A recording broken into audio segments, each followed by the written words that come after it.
What happens when a student must choose between education and survival? Through our at-risk register, we identified students most likely to drop out of school and university, not because of lack of ability, but because of poverty.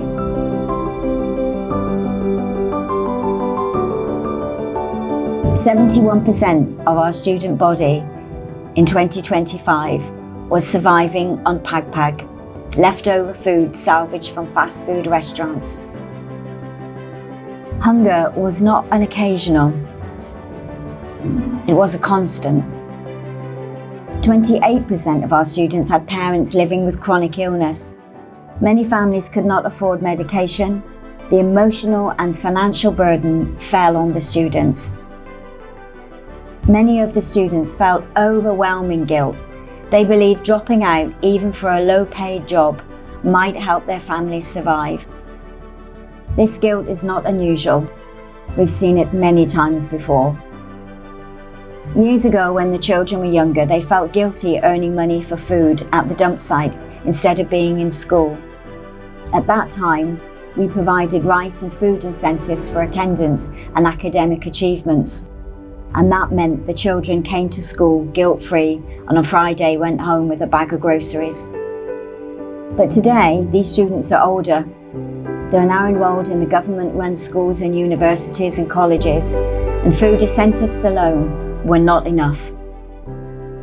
We introduced a cost of living allowance, we call it COLA, giving families the freedom to buy food, pay utilities and meet urgent needs without forcing students to leave school.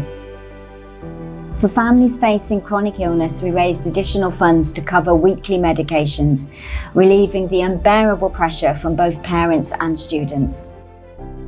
Because of this support, 98.3% of our students successfully completed and graduated another academic year. The COLA worked, they stayed in school, and they stayed hopeful. I'm glad that I'm one of the beneficiaries of COLA.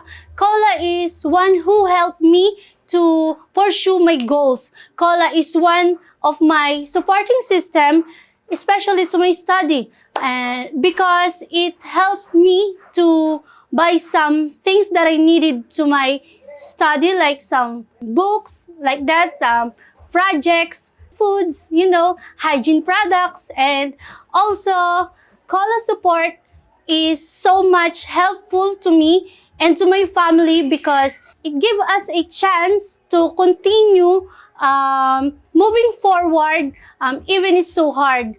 Also COLA helping my family needs like medicines, buying some stuff for their health. May you continue to support me and the others who rooting for you. Thank you po. So as a COLA beneficiaries for a month, now we are able to lessen our problems, especially with our financial, we are able to keep our needs, especially with our problems with foods and also with the expenses in school. And more importantly, this COLA has greatly impact us because my mom, she experienced hypothyroidism and asthma, which is very crucial for her health and for her body as she gets to work. And with these initiatives, we're able to get her a medical medicines that the doctor said. And also we are able to get her to the laboratory and check up her to support her health and maintain that she have a good body because she's only one who working for us. And this opportunity is very valuable to us, and because this initiative is not just help us but also other scholars. With that, I am truly grateful for Purple Community Fund and the Foxglove Foundation, and to all the donors who continue to support the COLA initiative. I am very grateful that I have given a chance to be a beneficiary of COLA.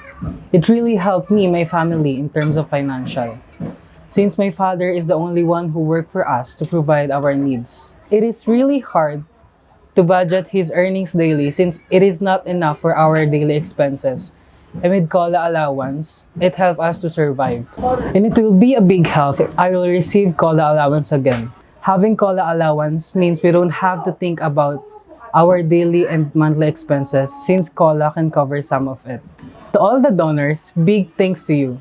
Your small act of kindness means big to us. Thank you, Foxglove Trust, for being such an amazing supporter. I remember when Rivers was around and he was so supportive of our work, and I thank you so much that you are continuing in that vein with us. I know you understand that working in generational and chronic poverty is really challenging, and we do need to meet needs quickly in order to keep students in school, but I'm thrilled to tell you that all of the students that benefited from COLA last year have remained in education. But we do need further support for another year. There are still challenges due to the other fire, so we would be very grateful if you would consider funding the COLA again for the second year.